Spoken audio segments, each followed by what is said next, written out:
दिल्ली शराब मामले में दिल्ली के मुख्यमंत्री अरविंद केजरीवाल को कल देर रात ईडी के द्वारा गिरफ्तार कर लिया गया। जिस समय ये गिरफ्तारी हुई लगभग 2 घंटे के आसपास ईडी की टीम केजरीवाल के सरकारी आवास पर मौजूद रही।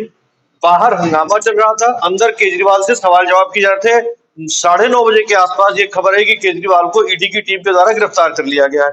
जैसे ही ये खबर आई, आम आदमी पार्टी के विधानसभा स्पीकर और मंत्री आतिशी के द्वारा कहा गया कि केजरीवाल को गिरफ्तार भले कर लिया गया हो, लेकिन केजरीवाल इस्तीफा नहीं देंगे और जेल से ही सरकार को चलाएंगे। तो मतलब ऐसी कौन सी स्थिति है कि किस तरीके से केजरीवाल जेल से सरकार चला सकते हैं? क्या ऐसा भारत के इतिहास में या भारत के संविधान में ऐसा कोई पहले कभी कोई मामला आया है कि कोई मुख्यमंत्री जेल से सरकार चलाए, या मुख्यमंत्री बने रहते हुए किसी मुख्यमंत्री को गिरफ्तार किया गया हो? इन सारी बातों को जानेंगे पंजाब हरियाणा हाईकोर्ट के वरिष्ठ वकील अनिल सोनी से। वो सोनी साहब, नमस्कार। पहले तो आप हमारे दर्शकों को बताएं कि ये ऐसा जो मामला हुआ है, दिल्ली के मुख्यमंत्री अरविंद केजरीवाल को कल ईडी के द्वारा गिरफ्तार किया गया है और कार्यकर उन जो आम आदमी पार्टी के नेता है उनका कहना है कि केजरीवाल जेल से ही सरकार चलाएंगे। तो क्या भारत के इतिहास में या ऐसा कोई पहले कभी कोई मामला आया है, या भारत के संविधान में ऐसी क्या व्यवस्था है कि कोई मुख्यमंत्री जेल से सरकार चला सकता है? देखिए, मैं एक बात शुरू करूं उसके पहले मैं एक दर्शकों को एक स्लोगन देना चाहूंगा कि शराब के बारे में कहा जाता है कि शराब सेहत के लिए हानिकारक होती है। तो इस बार ऐसा लगता है कि शराब राजनीति के लिए यानी सत्ता के लिए भी हानिकारक होती है। तो आप क्या कहना चाहेंगे इस प्रतिक्रिया पर? ये दोनों ही बातें सही है। शराब ना तो राजनीति के लिए सही है और ना ही सेहत के लिए सही।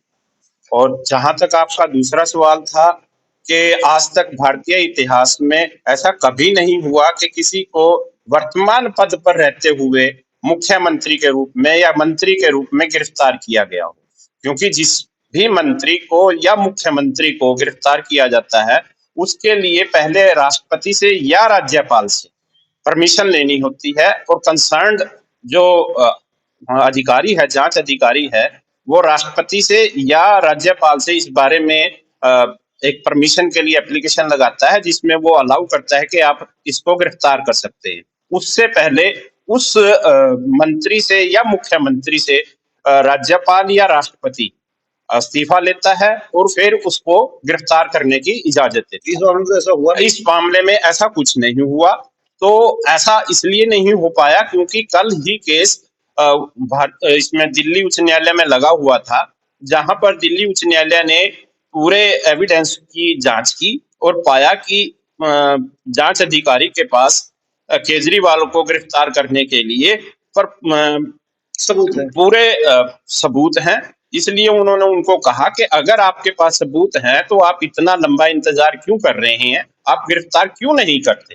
तो तब जांच अधिकारी को पूर्ण अधिकार मिल गए। उसको लगा कि अब मुझे इसको गिरफ्तार कर लेना। केजरीवाल तो कल गए थे बेल लेने के लिए हाईकोर्ट में। कभी भी किसी भी व्यक्ति को कोर्ट ब्लैंकेट बेल नहीं देती।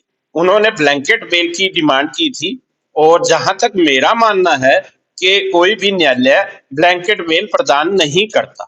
इस प्रकार अगर ब्लैंकेट बेल मिलने लगी तो कोई भी मंत्री, अधिकारी या गुंडा तत्व जेल के दर्शन ही नहीं कर पाएगा। जहां तक न्यायालय का सवाल है, उन्होंने उचित निर्णय लिया और ब्लैंकेट बेल देने से इनकार कर दिया।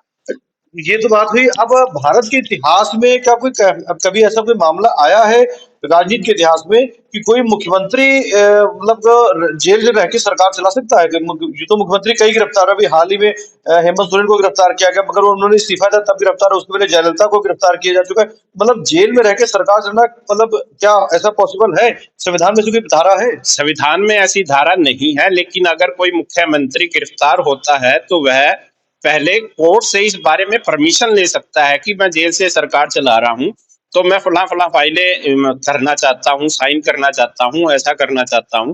क्योंकि अभी तक कन्विक्शन नहीं हुई। जब तक कन्विक्शन नहीं हुई उसे हम दोषी नहीं मान सकते, तो वो अपने पद पर रह सकते हैं। लेकिन जेल मैनुअल के हिसाब से सरकार चलाने के लिए उन्हें कोर्ट से परमिशन लेनी पड़ेगी। कोर्ट किसी नोडल अधिकारी को नियुक्त करेगी जो सेक्रेटरिएट से आने वाली सारी फाइलों की जांच करेगा और मुख्यमंत्री को रखेगा। परंतु इसमें भी एक पेच है, क्योंकि जब भी कोई मुख्यमंत्री या मंत्री शपथ ग्रहण करता है तो पहले ये लिखा जाता है कि भी गोपनीयता का ध्यान रखा जाएगा। इस अवस्था में सीएम के पास पहुंचने से पहले और पहुंचने के बाद गोपनीयता हर समय ही खत्म होने की संभावना बनी रहेगी।